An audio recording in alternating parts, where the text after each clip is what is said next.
আসসালামু আলাইকুম। এটিএন বাংলার সংবাদে সবাইকে স্বাগত জানাচ্ছি আমি আফরোজা রূপা।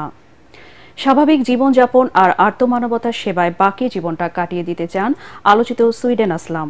তার বিরুদ্ধে আনা সব অভিযোগ মিথ্যা ও উদ্দেশ্যপ্রণোদিত দাবি করে বলেন, ফ্যাসিবাদী সরকার তাকে দলে টানতে না পেরে শীর্ষ সন্ত্রাসী তকমা দিয়ে ২৭ বছর জেলবন্দি করে রাখেন। বলেন, গুম ও ক্রসফায়ারের ভয়ে আওয়ামী লীগ সরকারের আমলে জামিনের চেষ্টাই করেননি।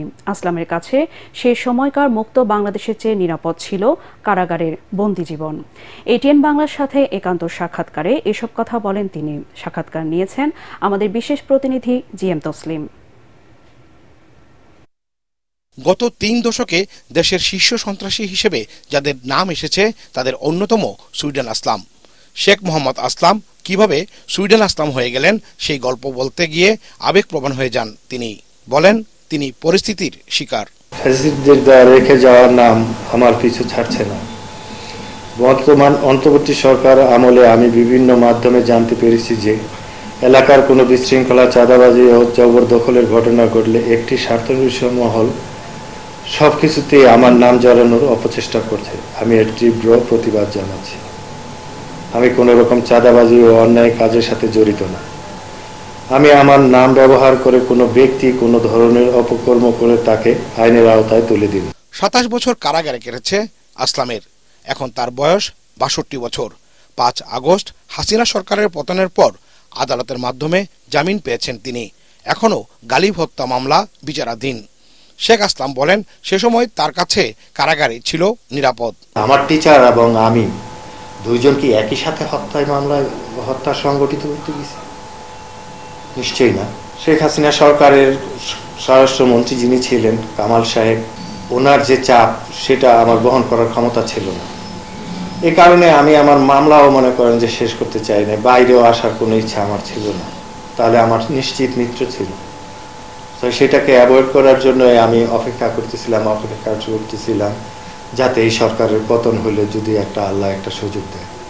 ২৮ বছরের বিবাহিত জীবনে মাত্র ৫ মাসের দাম্পত্য জীবন তার। নিঃসন্তান শেখ আসলাম বলেন, যা হারিয়েছেন তা নিয়ে আর আক্ষেপ নেই তার। জীবনের বাকি দিনগুলো মানুষের সেবায় ব্যয় করার ইচ্ছা তার। এরই মধ্যে নানা সামাজিক কর্মকাণ্ডে নিজেকে যুক্ত করেছেন আসলাম। রাজধানীতে তার বাসায় প্রতিদিনই ভিড় করেন সেবা প্রত্যাশী নানা বয়সী মানুষ। এসব মানুষকে নিয়ে স্বপ্ন দেখেন আসলাম। বলেন, আর যেন কোনো যুবককে মিথ্যা অপবাদে সন্ত্রাসী তালিকায় নাম লিখিয়ে নির্বাসিত জীবন কাটাতে না হয়। সন্ত্রাস আসলে সুন্দর কোনো বিষয় না।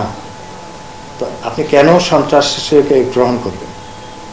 নিশ্চয়ই সন্ত্রাসের চাইতে শান্তির পথে আপনি হাঁটেন, আপনি অনেক বেশি পপুলার, জনপ্রিয়তা পাবেন এবং ভালো মানুষ হিসেবে আখ্যায়িত হবেন। তাহলে ভালো মানুষের চাইতে একজন সন্ত্রাসী হওয়া খুব বেশি কি প্রয়োজন? মোটেই না।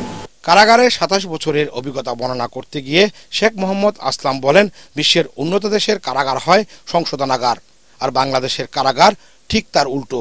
তাই সংস্কারের মাধ্যমে কারাগারগুলোকে সংশোধনাগারে রূপ দেওয়ার দাবি তার। GM Taslim, ATN Bangla, Dhaka. ১৮ দিনের চিকিৎসা শেষে লন্ডন ক্লিনিক থেকে ছেলে তারেক রহমানের বাসায় গেছেন বিএনপি চেয়ারপারসন ও সাবেক প্রধানমন্ত্রী বেগম খালেদা জিয়া। লন্ডনের স্থানীয় সময় শুক্রবার রাত ৯:৩০ আর বাংলাদেশ সময় রাত ৩টার দিকে হাসপাতাল থেকে বাসায় আসেন তিনি। চিকিৎসকদের পরামর্শ নিয়ে হাসপাতাল থেকে তাকে বাসায় আনা হয়েছে। খালেদা জিয়ার ব্যক্তিগত চিকিৎসক ডাক্তার AZM জাহিদ হোসেন এ তথ্য জানিয়েছেন। তিনি আরও জানান, ছেলের বাসা থেকে তার পরবর্তী চিকিৎসা চলবে। গত ৭ জানুয়ারি কাতারের আমিরের পাঠানো বিশেষ এয়ার অ্যাম্বুলেন্সে করে যুক্তরাজ্যে পৌঁছান বেগম জিয়া। এয়ারপোর্ট থেকে সরাসরি হাসপাতালে নেওয়া হয় তাকে।